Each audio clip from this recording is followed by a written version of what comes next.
இந்த யூத ஜனங்களுக்கு விரோதமாக இந்த துஷ்ட ஆமான் என்கிற அந்த மனிதன் எழும்பி அவன் ஒரு டேட்டை பிக்ஸ் பண்றான், ஒரு நாளை பிக்ஸ் பண்றான். நாளை பிக்ஸ் பண்ணி என்ன சொல்றான்னா, இந்த நாள் உனக்கு நான் முடிவு கட்ட போறேன்.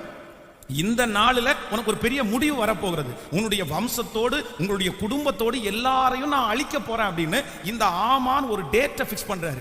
அந்த டேட்டை பிக்ஸ் பண்ணி அவன் தன்னுடைய ராஜாவினத்தில் போய் அதுல கையெழுத்து வாங்கி ஒப்புதல் வாங்கி அவ்வளவுதான். இப்ப எல்லாருடைய மனசுலையும் இந்த நாள் இவர்களுக்கு ஒரு முடிவு வரப்போகிறது, ஒரு தீமையான முடிவு வரப்போகிறது, கஷ்டமான ஒரு முடிவு வரப்போகிறது. எல்லாரும் அப்படியே எதிர்பார்த்து கொண்டிருக்கும் போது என் தேவனாகிய கர்த்தர் அதே நாளில், அதாவது அதே மாதம் அதே டேட்ல கர்த்தர் ஒரு முடிவை கொடுக்கிறாரு. என்ன முடிவை கொடுக்கிறாருன்னா, காரியம் மாறுதலாய் முடிந்தது.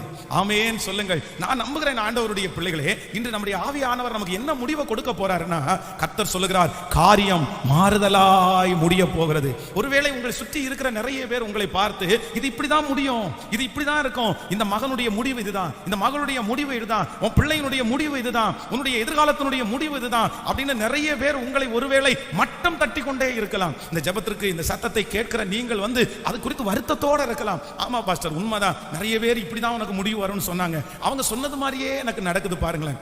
அவங்க என்னென்ன சொன்னாங்களோ எல்லாமே என் வாழ்க்கையில் அப்படியே ஒன்னொன்னா இழந்துட்டே இருக்கிறேன். அவங்க சொன்னது மாதிரி என்னுடைய முடிவு இருக்குமோ, என் சொந்தக்காரங்க சொன்னது மாதிரி என் முடிவு இருக்குமோ, அப்படிப்பட்ட இருதய கலக்கத்தோடு இருக்கிற ஒவ்வொரு ஆண்டவருடைய பிள்ளைக்கும் கர்த்தர் வாக்கு கொடுக்கிறார், இல்லை, காரியங்களை மாறுதலாய் நான் முடிய பண்ணுவேன்.